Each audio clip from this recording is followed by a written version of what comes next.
The smell of rubbing alcohol and slow death filled the room of the Newark City Hospital on the night of October 24, 1935.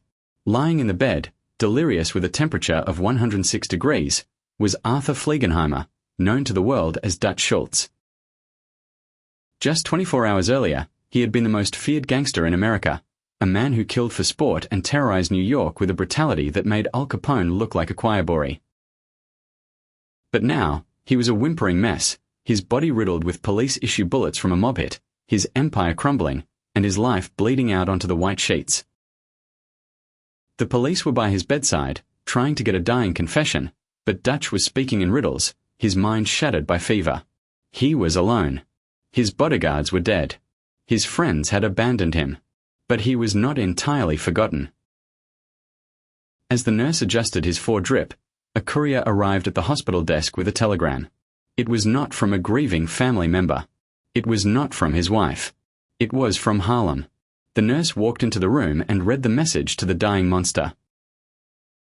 It was just one sentence, quoting the Bible, but it hit harder than any bullet.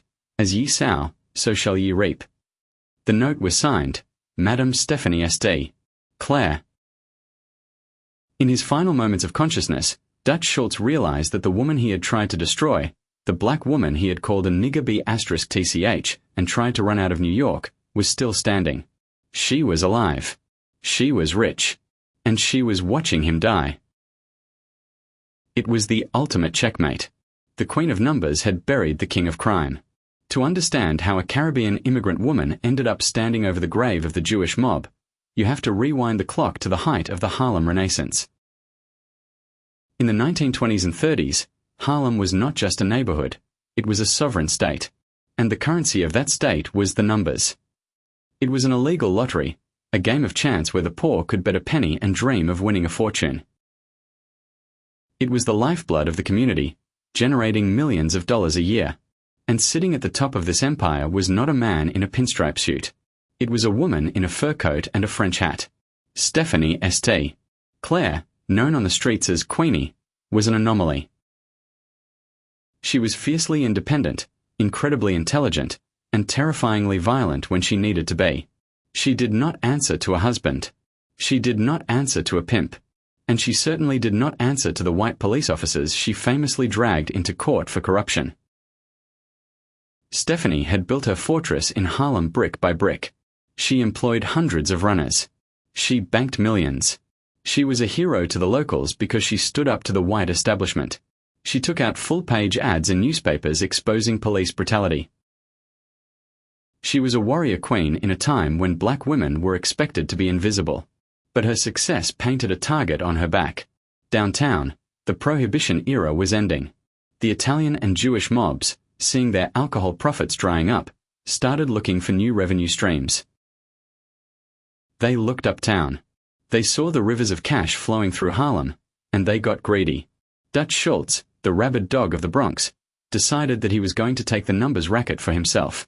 Schultz's strategy was simple: terror. He did not negotiate. He invaded.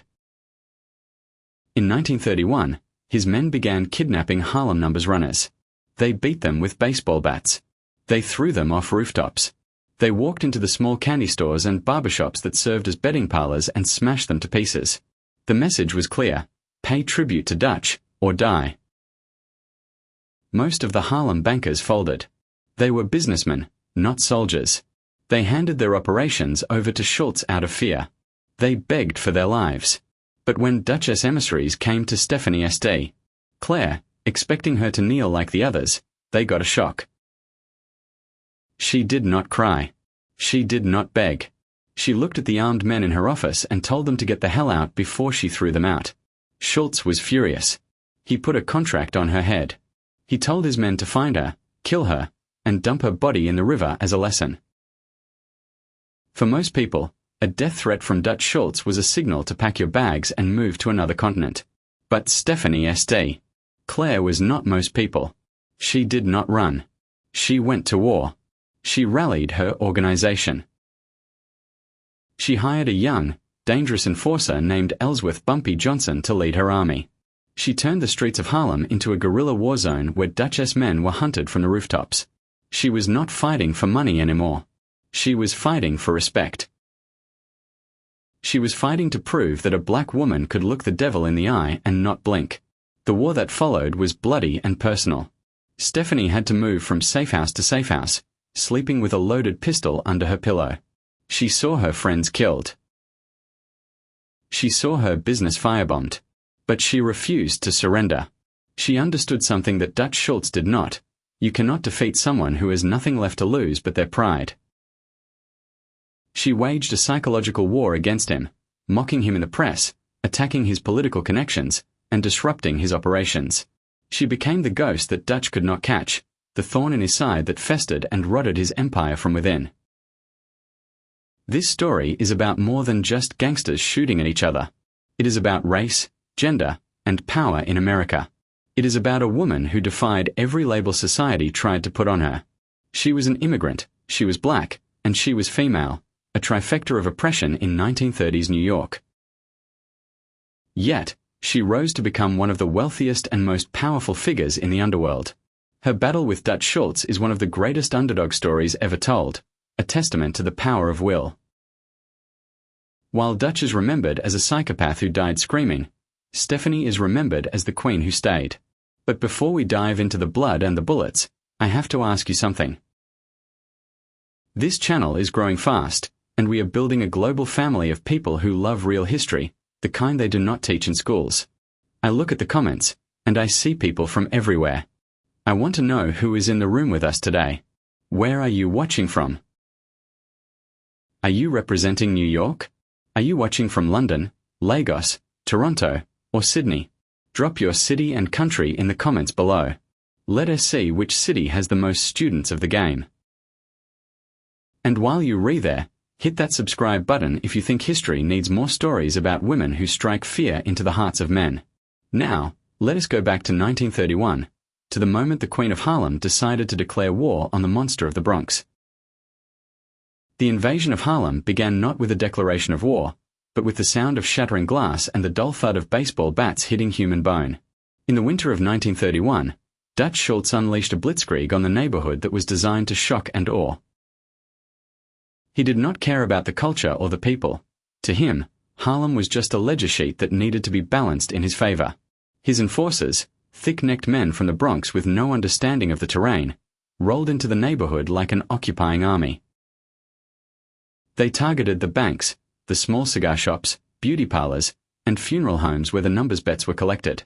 They would walk in, overturn tables, smash the cash registers, and beat the proprietor senseless. It was a campaign of pure terror. Dutch's message was being written in blood on the sidewalks of 125th Street. Surrender your business or lose your life. For the vast majority of the independent numbers bankers, the choice was simple. They folded. They handed their operations over to the Dutchman, accepted a pittance of a wage to manage their own stolen businesses, and bowed their heads. They were businessmen, not warriors. They looked at the machine guns and the political connections of the Jewish mob and saw an unwinnable fight. But they underestimated the woman who sat at the top of the pyramid. They forgot that Stephanie St. Clair had not inherited her empire. She had clawed it out of the dirt with her own manicured hands. When Dutch's men came for Stephanie, they did not find a trembling woman ready to sign over the deed. They found a fortress. Stephanie had prepared for this. She knew that in the underworld, weakness is a scent that attracts predators. So, she projected absolute strength. She refused to meet with Dutch's emissaries. She ripped up his letters. When his men tried to intimidate her runners, she did not call the police. She knew the police were on Dutch's payroll. She called for reinforcements. But she knew that she could not win a shooting war alone. She had the money, she had the intelligence, but she needed a general. She needed someone who understood violence not as a tool of business, but as a language. And she found him in a young, dangerous ex-con named Ellsworth Johnson. This alliance between the Caribbean Queen and the future Godfather is the pivot point of Harlem's history. Stephanie saw something in Bumpy Johnson that no one else saw. Others saw a thug, a man with a quick temper and a switchblade. Stephanie saw a strategist. She saw a man who read philosophy in prison and carried himself with the dignity of a prince. She hired him not just as a bodyguard, but as a sword. The deal was simple. She would provide the capital and the political cover. He would provide the bodies. It was a mentorship that would shape the future of organized crime. But what Dutch Schultz did not realize as he sat in his Bronx headquarters counting his money was that he was not just fighting a woman anymore. He was fighting a partnership that combined the strategic brilliance of a CEO with the ruthless efficiency of a street soldier.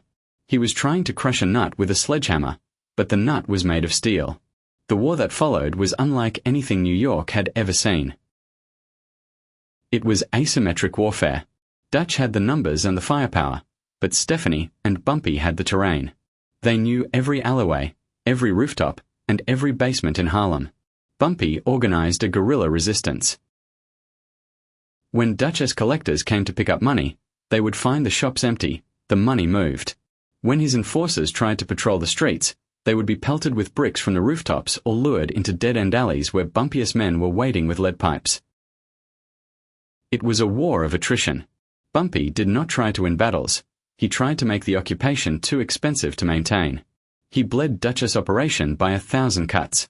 A delivery truck hijacked here, a collector beaten there, a bag of money vanishing into thin air.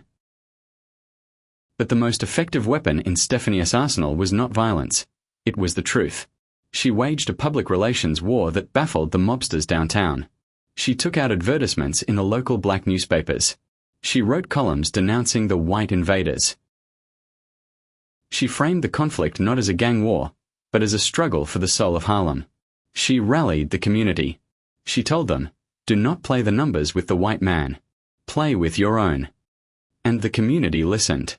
They protected her. When the police, pushed by Dutch's bribes, tried to find her safe houses, the neighbors suddenly went blind and deaf. "We have not seen Queenie," they would say, while she was sitting in their kitchen drinking tea. This loyalty was something Dutch could not buy. He could buy fear, but he could not buy silence. The pressure on Stephanie was immense. She was fighting the mob on one side and the corrupt NYPD on the other. The police raided her home constantly. They arrested her on trumped-up charges. They dragged her into court, hoping to humiliate her. But Stephanie turned the courtroom into her stage. She testified against the police corruption. She named names. She accused officers of taking bribes from Dutch Schultz. It was suicidal bravery. A black woman in the 1930s accusing white police officers of corruption was a death sentence waiting to happen. But she did not care. She famously yelled at a judge, "I'm not afraid of you or your gangsters in badges." She was creating a spectacle that made it impossible for them to kill her quietly.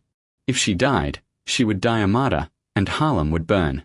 However, Dutch Schultz was losing patience. The Harlem problem was costing him money and making him look weak in front of the syndicate. The other bosses, men like Lucky Luciano, were watching. They saw that Dutch could not handle a girl uptown. It was embarrassing. Dutch decided to escalate.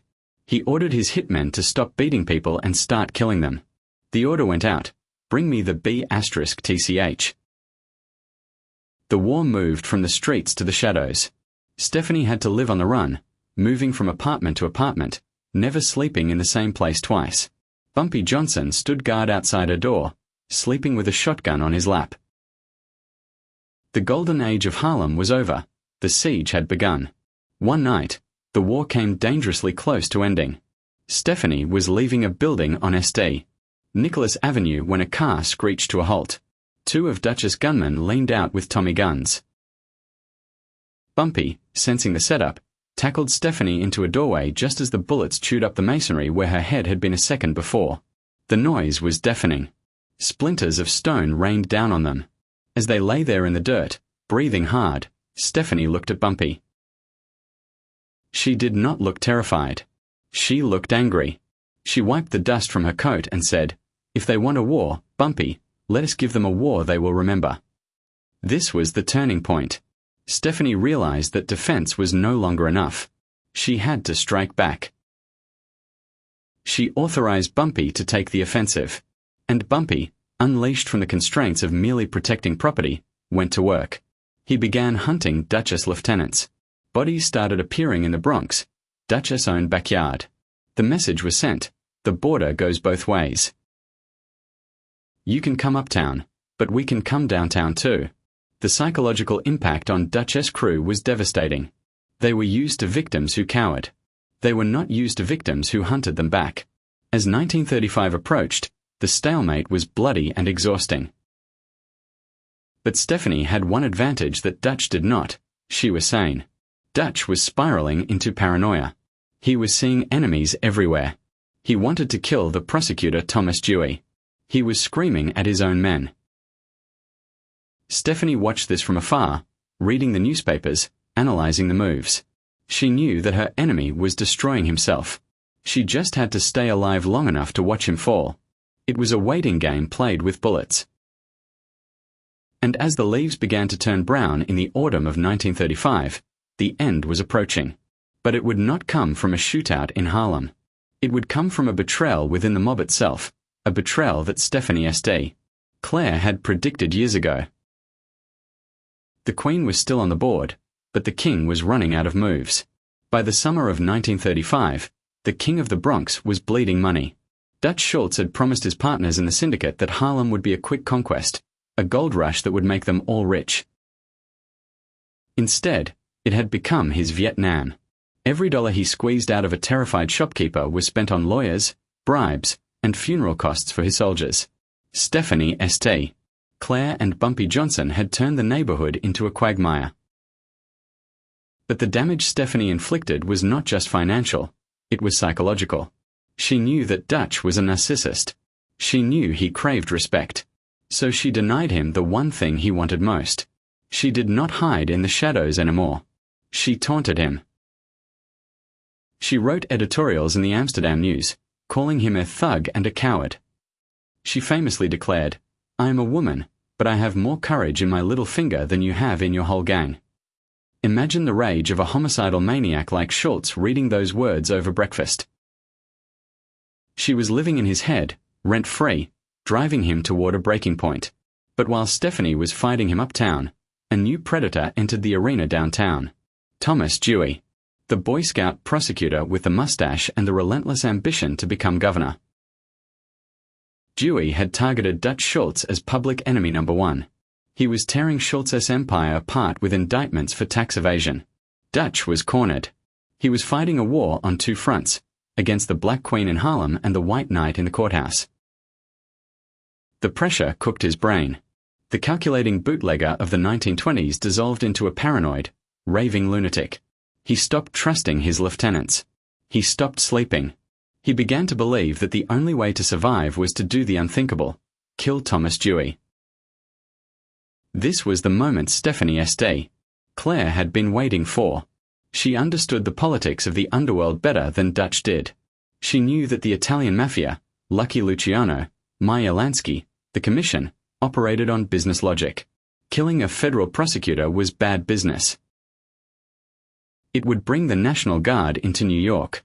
It would end the party for everyone. Stephanie knew that if she could just hold on, if she could just keep Dutch distracted and desperate, he would eventually make a mistake that would force his own friends to put him down. She did not need to fire the bullet that killed him. She just needed to keep him occupied until he committed suicide by stupidity. The tension in New York was electric. In the backrooms of the Italian social clubs, the mood had shifted. The bosses looked at the Harlem situation with disgust. They saw Dutch wasting resources fighting a woman and her bodyguard. They saw him drawing heat from Dewey. They realized that Dutch Schultz was no longer an asset. He was a cancer.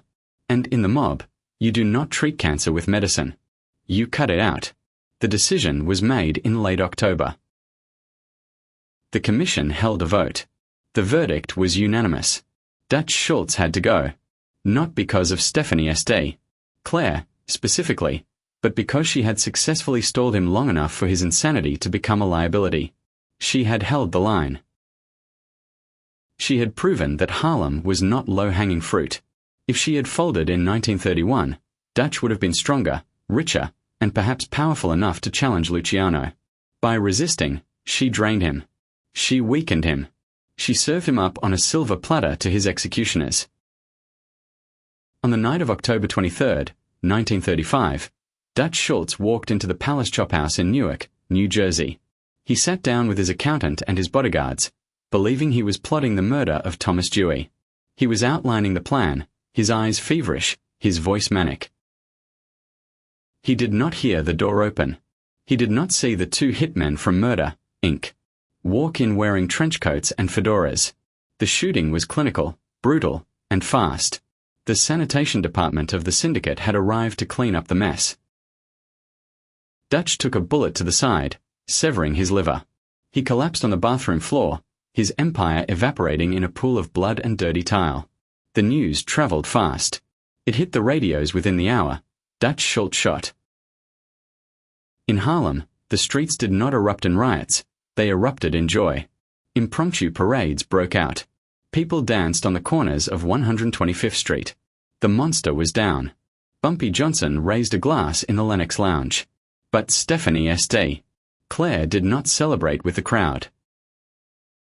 She had one last piece of business to attend to. She sat at her desk, took out a piece of expensive stationery, and wrote the telegram that would become legendary. She wanted the last word.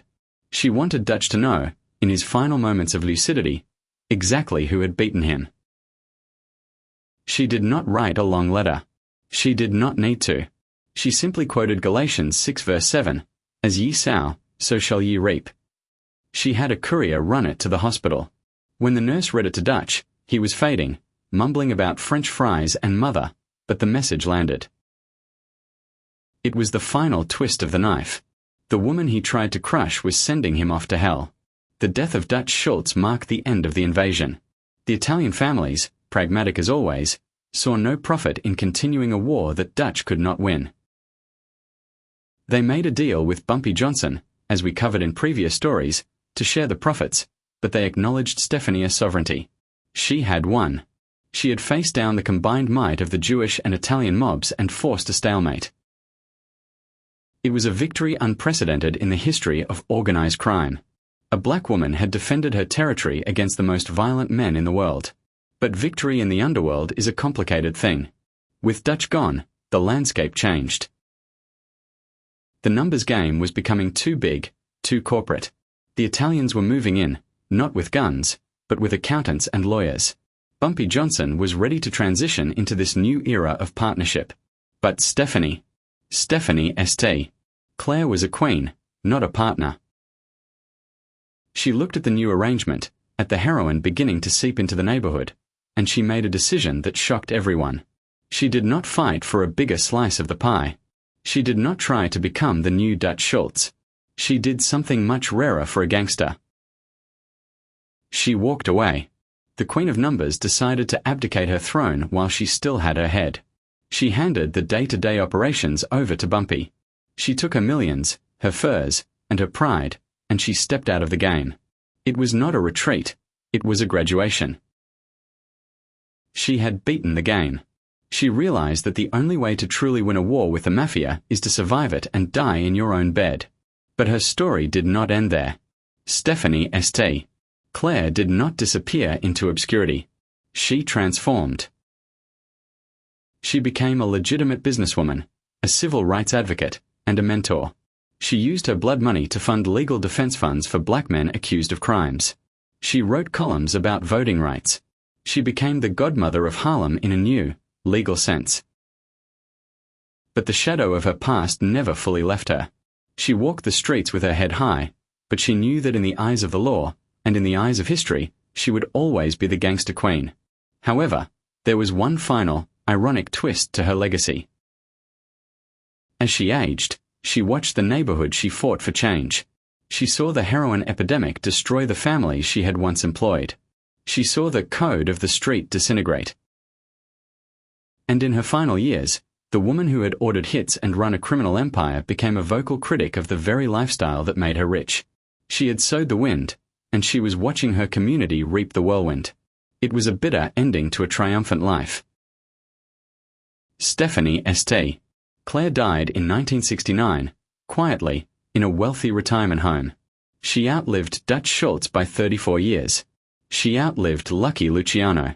She outlived almost every man who ever tried to threaten her. She proved that in the end, Survival is the best revenge. The weeks following the death of Dutch Schultz were a time of strange, suspended animation in Harlem. The invader was dead. The streets were quiet. The money was flowing again. For any other crime boss in history, this would be the moment of expansion. This would be the moment to double down, to seize more territory, to become the emperor. But Stephanie St. Clair sat in her townhouse on Edgecombe Avenue, surrounded by French antiques and Persian rugs, and she realized something that Bumpy Johnson was too young to see. She realized that the game was not just changing, it was mutating into something toxic. The Italian families, the Genovese, the Lucianos, were no longer just interested in the numbers racket. They were bringing the white powder uptown. They were preparing to flood Harlem with heroin. Stephanie looked at the future, and she saw a graveyard. She had built her empire on hope, the poor man's lottery. She refused to build her legacy on death. This moral line in the sand is what separated the Queen from the Godfather. Bumpy Johnson, pragmatic and ambitious, saw the heroin trade as a necessary evil, a way to keep the Italians happy and the money rolling. Stephanie saw it as a betrayal of her people. She told Bumpy, "I did not fight the white man just to help him poison us." It was a fundamental disagreement that marked the end of their partnership and the beginning of her exit strategy. She did not want to be a partner to the mob anymore. She wanted out. But in the underworld, you do not just hand in a resignation letter. You have to divest slowly, carefully, ensuring that you do not become a loose end that needs to be tied up. So, she orchestrated a masterclass in succession. She handed the day-to-day operations of the numbers banks to Bumpy. She introduced him to the Italian contacts she tolerated but despised. She transferred the power, but she kept the wealth. By 1936, Stephanie St. Clair was officially retired. She was a multimillionaire in an era when most black women worked as maids for pennies a day. She had beaten the system. She walked the streets of Harlem not as a gangster, but as a legend, a living monument to resistance. But Stephanie was a woman who thrived on conflict. Without a war to fight against the mob, she found herself looking for a new battlefield. And tragically, she found it in her own bedroom. Enter Sufi Abdul Hamid. If Stephanie was the queen, Sufi was the court jester who thought he was a prophet. He was a flamboyant, charismatic labor leader known as the Black Hitler for his anti-Semitic rhetoric and his militaristic style of dress. He wore a cape, a turban, and knee-high boots. He preached economic independence for black people, which appealed to Stephanie's militant side. They were a power couple that seemed written in the stars, or perhaps written in a warning label. They married in 1936. It was the wedding of the century in Harlem. But beneath the glamour, it was a disaster waiting to detonate. Sufi was not just a radical, he was a con artist. He looked at Stephanie and saw a bank account. He saw a woman he could exploit. He began to spend her money wildly on his own organizations, on his clothes, and, most dangerously, on other women. He mistook Stephanie's retirement for weakness. He thought that because she was not ordering hits on mobsters anymore, she had gone soft. He was about to learn the same lesson Dutch Schultz learned. You do not steal from Stephanie St. Clair. The explosion happened in 1938. Stephanie discovered that Sufi was having an affair with a conjure woman, a fortune teller, in Harlem and was funding the affair with her money. The betrayal snapped something inside her. The rage that she had channeled into fighting the Mafia was now refocused on a single man. On a cold January afternoon, Stephanie put a .38 caliber revolver in her purse, the same gun she had slept with during the mob wars, and walked to Sufi's office. She did not go there to talk. She did not go there to ask for a divorce. She walked into the room, pulled out the gun, and fired. The shots rang out, echoing through the building. 2 bullets hit Sufi. He fell, bleeding, screaming for help. Stephanie stood over him, the gun smoking in her hand. She did not run. She did not try to hide. When the police arrived, she surrendered calmly. She was arrested and charged with assault. The press went wild. Queen of Numbers shoots husband. It was the scandal of the decade. But here is where Stephanie's genius shone through again. In court, She did not play the villain. She played the victim. She testified that Sufi had threatened her, that he was abusive, that she was defending her honor. She used her wealth to hire the best lawyers money could buy. The verdict? She was convicted of assault but sentenced to only 2 to 10 years at a reformatory for women. It was a slap on the wrist for shooting a man twice, and she only served a fraction of that time. Even in prison, she lived like royalty, paying other inmates to clean her cell and cook her food. When she was released, she emerged with a new clarity. She had purged the violence from her system. She had settled her scores. Now, she wanted respectability. The final phase of her life was a fascinating pivot. The woman who had ordered drive-by shootings became a dedicated activist.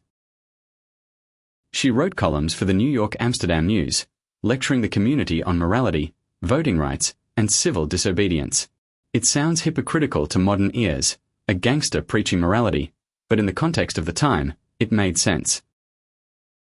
She viewed her criminal career as a necessary insurrection against a racist system that would not let her succeed legally. Now that she had the money, she could fight the system from the inside. She famously wrote, "I have done things that society calls a crime, but I have never committed a sin against my people." She drew a sharp line between her numbers game, which gave people hope, and the new heroin trade, which gave people death.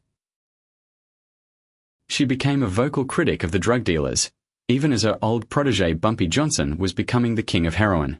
It created a complex tension between them. They remained friends, bound by their shared history, but they were now on opposite sides of the moral divide. Bumpy was the present. Stephanie was the history. As the 1940s turned into the 50s, Stephanie St. Clair became a ghost in the machine. She lived in a luxurious apartment, surrounded by the spoils of her war. She never remarried. She never had children. Her children were the people of Harlem she had defended, but she lived in a gilded cage of her own making. She was wealthy, yes, but she was isolated. The respectable society she tried to join never fully accepted her. They whispered gangster behind her back. And the underworld she had ruled had become too violent and dirty for her taste. She was a woman without a country. But she had one final victory. She lived. In a profession where retirement usually means a coffin or a federal prison cell, Stephanie St. Clair died in her sleep in 1969, at the age of 73. She died a wealthy woman, on her own terms, in her own bed. Just months before she died, she reportedly received a letter from a lawyer representing the estate of a dead mobster, trying to claim an old debt. Stephanie allegedly wrote back 2 words, "Come collect." Nobody came. Until her final breath, she remained the one person in New York that nobody wanted to mess with. The story of Stephanie St. Clair forces us to rewrite the history of the American gangster. We are taught that the mob was a boys' club, a world of Italian and Jewish men. But the truth is that the toughest player on the board was a black woman with a French accent. She did not just survive the sharks, she built a bigger tank. But as we look back at her legacy, a question remains. Was she a hero who fought back against racism, or was she a criminal who profited from the poverty of her neighbors? The answer, like Harlem itself, is painted in shades of gray. And speaking of gray areas, the man she left in charge, Bumpy Johnson, was about to face his own reckoning. While Stephanie faded into a comfortable retirement, Bumpy was stepping into the spotlight of the heroin trade, a spotlight that would bring the heat of the federal government down on his head. The Queen had left the building, and the King was about to find out that ruling alone is a dangerous game. As the 1950s dawned, a cold wind began to blow through the streets of Harlem, chilling the optimism of the Renaissance. The neon lights of the jazz clubs were flickering out, replaced by the dim glow of street lamps illuminating junkies nodding off on the corners. Stephanie St. Clair sat in her high-windowed apartment on Sugar Hill, looking down at the kingdom she had abdicated. She was safe. Her money was laundered, invested in real estate and legal bonds. She was untouchable. But she was not happy. She was watching a slow-motion car crash that she had predicted 10 years earlier. The Italian mob, now firmly partnered with Bumpy Johnson, had opened the floodgates. The White Lady, heroin, was ravaging the community. And Stephanie, the woman who had once been called a criminal for running a lottery, found herself in the strange position of being the moral conscience of the underworld. The tragedy of this era lay in the relationship between Stephanie and Bumpy. They were like mother and son, or perhaps general and lieutenant. She had taught him everything. She taught him how to dress, how to negotiate, how to fight. But she could not teach him how to say no to easy money. The friction between them was not personal, it was philosophical. And it culminated in a meeting that marked the true end of the Harlem they had built together. It was 1952. Bumpy Johnson was facing federal indictment for drug conspiracy. The feds had him cornered. Before the trial that would send him to Alcatraz, legend has it that he went to see Stephanie one last time. He arrived at her brownstone not with an army, but alone. He looked tired. The weight of the crown was crushing him. He sat in her parlor, surrounded by the French antiques she loved. "They going to put me away, Queenie," Bumpy said, pouring himself a drink. Stephanie did not offer him sympathy. She looked at him with the hard, clear eyes of a woman who had survived Dutch Schultz. "I told you, Bumpy," she said softly. "I told you that powder was cursed. The numbers game gave people hope. That junk, it gives them a grave." "I had to do it," Bumpy argued, his voice rising. "If I did not take the deal, the Italians would have rolled over us. I kept the control.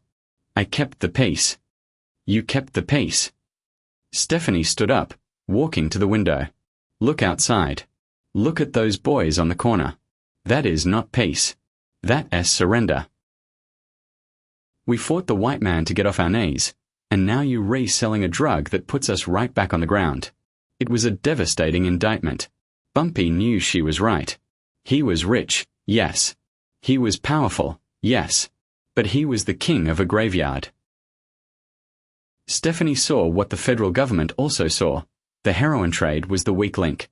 It was the crack in the armor that allowed the FBI to dismantle the organization. The numbers racket was a victimless crime that the police could ignore for a bribe. Heroin left bodies. And bodies bring heat. Stephanie had survived because she knew where the line was. Bumpy had crossed it, and now the wolves were at the door. When Bumpy was sentenced to 15 years in Alcatraz, Stephanie did not celebrate, but she did not mourn the criminal enterprise. She mourned the man. She realized that the era of the honorable gangster was dead. The code was broken. With Bumpy gone, the streets descended into chaos. The young dealers who took over did not have Stephanie S-class or Bumpy-S intelligence. They were vicious, disorganized, and greedy. The structure Stephanie had built, the banking system, the protection for the poor, evaporated. During Bumpy-S imprisonment, Stephanie reinvented herself yet again. She became a fierce advocate for civil rights. It is one of history's great ironies, the former queen of the rackets writing editorials about voting rights and police brutality. She used her wealth to fund lawyers for young black men accused of crimes they did not commit. She was not trying to buy her way into heaven. She was trying to fix the broken system that had forced her into crime in the first place. She publicly shamed the police commissioner. She sued the city. She became a thorn in the side of the establishment, not with a gun, but with the law. But she remained a dangerous woman. There is a story from the mid-1950s that proves the fire never went out. A local hustler, trying to make a name for himself, tried to extort one of Stephanie's legitimate tenants. He thought that because she was retired and Bumpy was in Alcatraz, she was vulnerable. He kicked down the door of her building. Stephanie did not call the cops. She did not call a hitman. She walked downstairs in her dressing gown, holding a pearl-handled revolver. She did not shoot him. She pistol-whipped him in front of the entire block. She stood over him and said, "I fought Dutch Schultz. You think I am afraid of a punk like you?" The message was received. The queen was retired, but the sword was still sharp. This period of her life was a lonely victory. She watched from her tower as the civil rights movement exploded. She saw Malcolm X and Martin Luther King Jr. fighting the same battle she had fought, but with different weapons. She respected them, but she remained a relic of a different time. She was a woman who believed that power is never given, it is taken. She had taken hers. But looking at the devastation of the drugs in Harlem, she had to ask herself the question that haunts every successful outlaw. Was it worth it? She had won the war against the Mafia. She had kept her life and her money.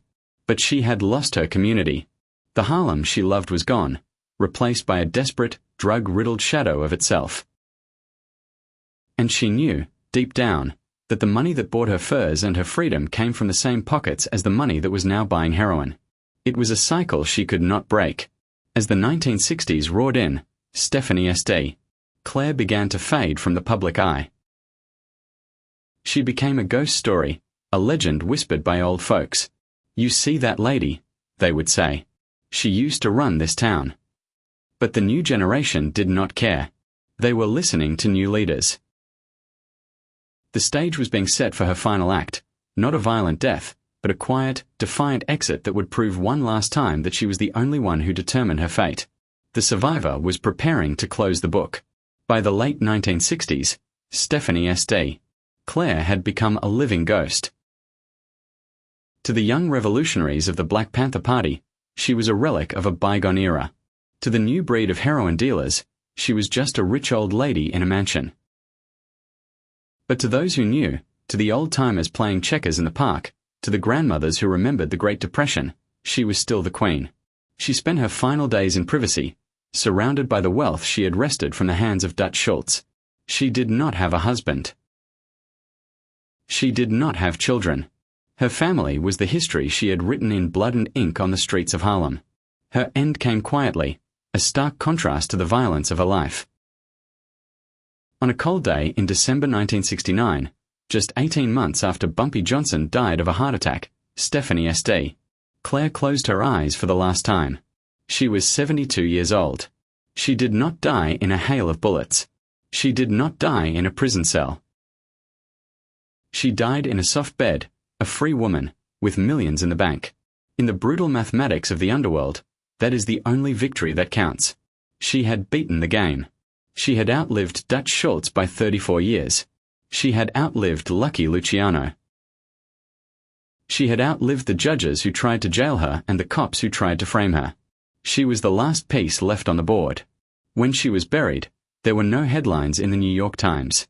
The world was too busy watching Vietnam and the moon landing. But in Harlem, the silence was respectful. The people understood what they had lost. They had lost the one person who had stood up and said no when the entire world told her to kneel. So, what is the true legacy of Stephanie SD. Clair? It is easy to label her a criminal. She broke the law. She ordered violence. She ran an illegal gambling ring. But to dismiss her as just a gangster is to ignore the context of her existence. In 1930s America, a black immigrant woman was expected to be a servant. She was expected to be invisible. Stephanie SD. Clair looked at those expectations and shattered them with a sledgehammer. She proved that a black woman could outsmart the Jewish mob, outmaneuver the Italian Mafia, and outlast the corrupt police force. She was a pioneer of resistance, a woman who understood that in a rigged system, the only way to get justice is to buy it or fight for it. She laid the foundation for everything that came after.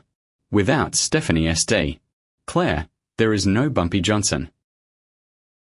Without Bumpy Johnson, the history of black organized crime in America looks completely different. She was the architect. She was the strategist. And she was the moral compass that eventually pointed away from the cliff, even if her protege did not listen. She famously said, "I have never committed a sin against my people." It was her mantra, her justification, and her epitaph. She preyed on the system, not the community. Today, her story is finally being rediscovered. We look back at the black and white photos of her, the fur coats, the defiant stare, and we see a modern icon. We see a woman who refused to be a victim. She teaches us that power is not a gender, and it is not a race. Power is will. It is the refusal to back down when a man with a gun tells you to leave your own house. Dutch Schultz died screaming, terrified of the hell he was going to. Stephanie SD. Clair died peacefully, likely confident that if she met the devil in the afterlife, she would make him pay tribute too. She was the queen of numbers, the godmother of Harlem, and the woman who buried the mob. The game is over. The queen has left the building. This story is wild. A woman in the 1930s defeating the Mafia.